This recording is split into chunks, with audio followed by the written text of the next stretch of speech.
I wish that I had a video like this a year or two ago when I was still a miserable, depressed gremlin, goblin living inside of my parents' home, because it would have opened my eyes to how disgracefully we live nowadays. We eat food that doesn't have any actual food in it. We consume media that's programmed to give us the most negativity it can. We view escapism in the form of junk food and video games as the new normal, and yet we wonder why we aren't happy after all of this. And it's because we're not programmed as humans to live like this. The modern lifestyle, is especially as a teenager, is designed to pretty much give us semi-depression if you look at it. We live like we're convicts in isolation. We sit at home every single day, staying away from human interaction and gratitude, slithering up under the sheets with blue light blasting into our eyes without a ray of sunlight touching our skin for days on end. We overstimulate ourselves so we feel as if these devices in front of us are our genuine actual lives. We live like we're subhuman, and we treat ourselves as if we're subhuman, and in the end, we get results that are subhuman, that make us want to kill ourselves more than ever before.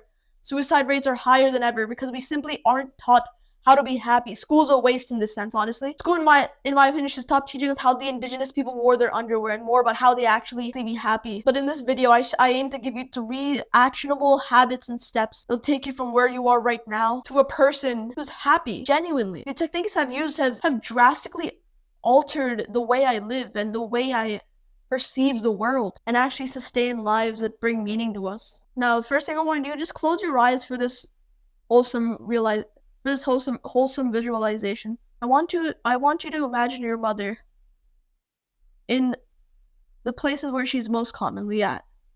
Certain room, certain place. And I want you to imagine her getting slowly more unhealthy. One day she comes back from the doctor's office and there's bad news. You can tell she's distressed, but for your own good, she doesn't tell you everything. The days go by and you see her stumbling here and there. You can feel her energy slowly getting more negative. And she's starting to lose hope. One fateful night, she has to be moved to the hospital. Each day becomes a nightmare, and this dry pain in your throat follows you everywhere as you go to her school. Still thinking about her at the hospital. But each day becomes a blur of you visiting her and being by her. She seems to be getting worse and worse, and nothing seems to be helping. She is withering away before your eyes. Then the fateful day comes, where she must pass. You're all sitting around her as her spirit leaves her body. You all weep. You and her whole family. And on the ride home, you could feel this dull ache in your heart for all the unspoken love that you've had for her. You get back home, and you seek to distract yourself through video games. The next few hours, there's still this dry ache in your throat from all the crying. And finally, as you lay back in bed, you momentarily forget where all the sadness came from.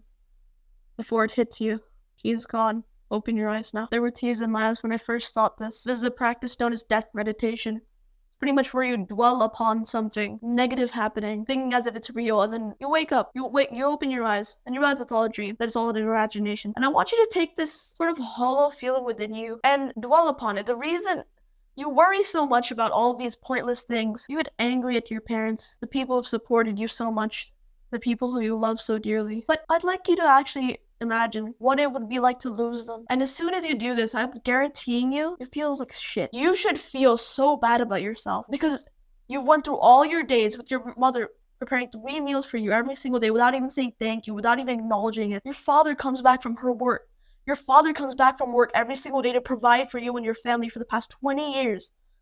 And you still have the nerve to complain about you not getting this thing. Gratitude is the only route to happiness. You need to start anchoring yourself in the present and realizing that no matter what, you love these people to death. You would have, in that moment, when you were dwelling upon her death, traded everything to have her back. And now she's here. And now you realize she's right there. You would trade anything for her to be back. And there she is. Go up to her. The action step right now is to go up to her and hug her and tell you love her. It might sound cringe right now. And if there's some part of you that thinks that's kind of cringe, like, no, I don't want to do that. You think that's weird. Then I want you to take this hand right now here. That's from me. Because it's these thoughts of, oh, that's cringe, that good habit's bad, that's brought you here into a semi-depressed state. Stop listening to your brain immediately. What I want you to do from now on is whenever you feel like a sullen, angry, little hateful piece of flesh, come back to this video and just rewatch that part of the death meditation, because gratitude is your only way out of it. Now, the next habit I want to talk to you about is something a little bit more mellow that I think that makes so much sense when you actually have somebody explain it to you, and it's daily sunlight. You see, you've been living as if you're some sort of fish in the depths of the ocean. You haven't had think about it. You haven't went outside for a minute today. And even if you have, it's probably just like, okay, get in the car, go to school, go to work. You may have like 30 seconds or a minute of sunlight on your skin. But now I just want to think back to a few thousand years ago when we were still cavemen running around the jungle. We would have had hours of sun touch our skin. We would have been completely drenched in sunlight for hours at a time. Light is our friend as humans. And there's a reason that we're afraid of the dark. Yet we've grown to live a lifestyle where we literally never go out anymore. We live sedentary lifestyles where we stay indoor 24/7. And then we complain about how we feel so dull and how we don't feel productive. It's because you're living like you're subhuman, like you're a prisoner in solitary confinement. Think about it. You want to know how to get into solitary confinement? First, you have to be a criminal. And then you have to be even worse than that. You have to commit something bad in the prison. And we all subject ourselves to these lives of solitary confinement without getting a ray of sunlight onto our skin. And through the window doesn't count, by the way. It's actively shown that like 90% of all the beneficial rays actually get filtered through the window. So you can't just bullshit yourself right now like, oh yeah, I get sunlight every... No, you don't. The action step that I want to give you is every single morning, when you see the first few rays come out of the window, go outside onto your balcony. You probably have one of those. And just go and make eye contact with the sunlight around you. Not at the sun, don't be an idiot. But go outside and just soak in even just a minute of sunlight on your skin and in your eyes. Now you might say like, oh, it's not sunny where I live, but actually, if it's light outside, there is sun outside. Just that yellow type may not be there, but if it's light outside, even a little bit light, that's sunlight. And there's a lot of it, trust me. So that's the second habit. Get daily sunlight and stop living like you're in solitary confinement. Alright, now, the third and final habit. Yep, you're probably clicking off right now.